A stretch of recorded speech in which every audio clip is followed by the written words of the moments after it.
Number one, put God first.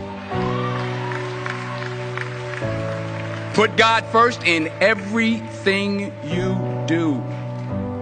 Everything that you think you see in me, everything that I've accomplished, everything that you think I have, and I have a few things, everything that I have is by the grace of God. Understand that.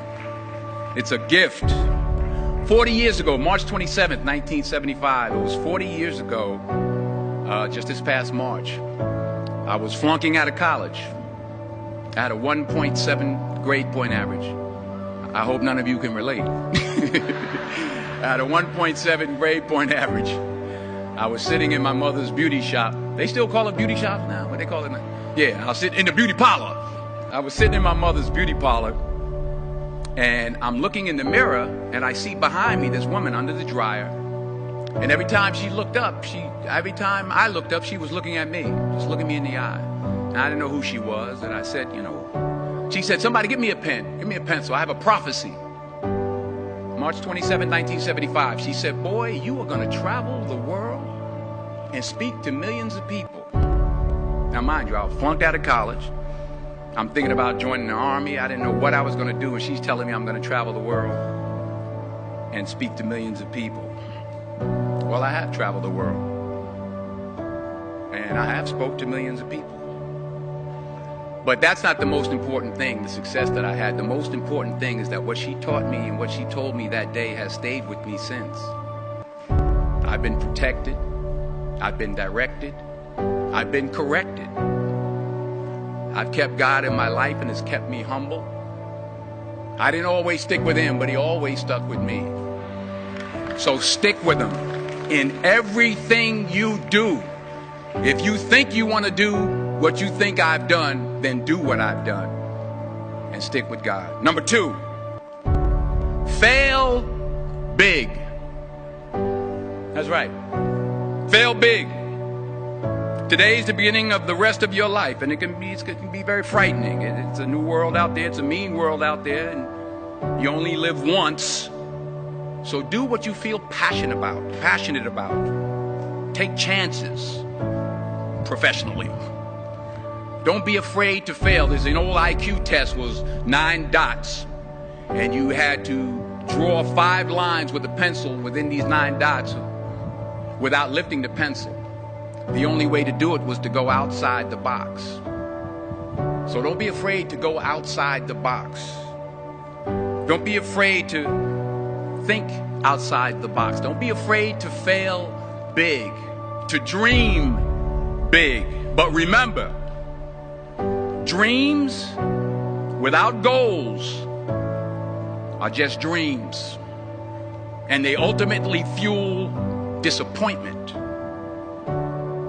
So have dreams, but have goals. Life goals, yearly goals, monthly goals, daily goals. I try to give myself a goal every day. Sometimes it's just to not curse somebody out. Simple goals, but have goals. And understand that to achieve these goals, you must apply discipline and consistency. In order to achieve your goals, you must apply discipline, which you have already done, and consistency every day, not just on Tuesday and miss a few days.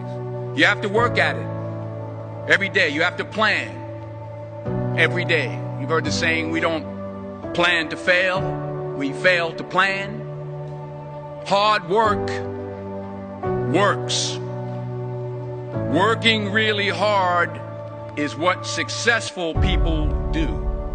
And in this text, tweet, twerk world that you've grown up in, remember, just because you're doing a lot more doesn't mean you're getting a lot more done. Remember that. Just because you're doing a lot more doesn't mean you're getting a lot more done.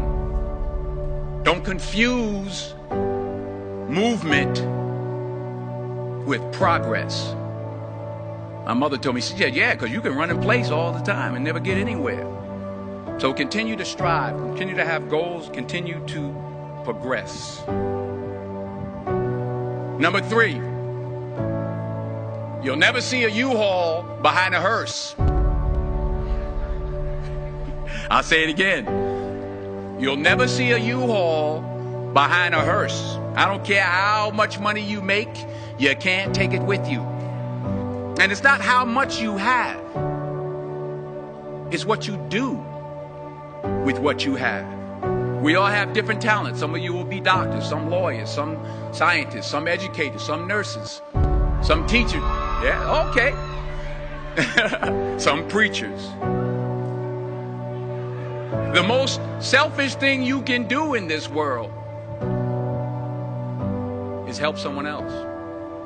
Why is it selfish? Because the gratification, the goodness that comes to you, the good feeling that I get from helping others, nothing's better than that. Not jewelry, not big house I have, not the cars, but it's the joy. That's where the joy is, in helping others. That's where the success is. Finally, I pray that you put your slippers way under the bed tonight, so that when you wake up in the morning, you have to get on your knees to reach them. And while you're down there, say thank you for grace. Thank you for mercy. Thank you for understanding. Thank you for wisdom. Thank you for parents. Thank you for love. Thank you for kindness. Thank you for humility. Thank you for peace. Thank you for prosperity. Say thank you in advance for what's already yours. That's how I live my life. That's why I am. One of the reasons why I am today. Say thank you in advance for what is already yours. True desire in the heart for anything good is God's proof to you, sent beforehand to indicate that it's yours already. I'll say it again.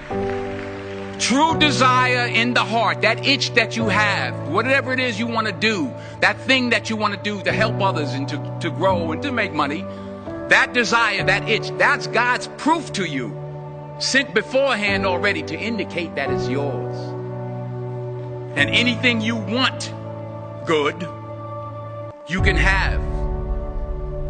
So claim it. Work hard to get it. When you get it, reach back. Pull someone else up. Each one, teach one. Don't just aspire to make a living. Aspire to make a difference.